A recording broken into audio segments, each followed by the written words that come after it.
এই যে আজকে রাতে এগরোল খাবো। এগরোল খাওয়ার প্রস্তুতি চলছে, এগরোল বানানো চলছে।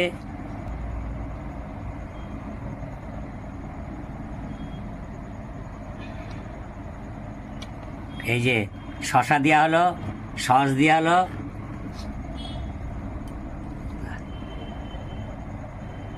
এই যে এগরোল তৈরি হচ্ছে, রোল করা হয়ে গেছে। হ্যাঁ, এগুলো এক একটা খাবো। ঘরের তৈরি করা এগরোল তো, অতএব কাগজ ফাগজ দিচ্ছি না, এমনি করেই খাবো। হ্যাঁ, এই যে এক একটা বড় বড় এগরোল, শুধু কাগজটাই শুধু দিলাম না, হ্যাঁ, বাকি সবই দেওয়া হয়েছে। খাবে। হ্যাঁ হ্যাঁ, আজকে রাত্রে এই খাবো, আমি খাবো, বাবুর মা খাবে, বাবু খাবে। হ্যাঁ, যদি আপনাদের রোল তৈরি এবং খাওয়া ভালো লাগে তাহলে অবশ্যই বাসন্তিকা কুকিং চ্যানেলে সাবস্ক্রাইব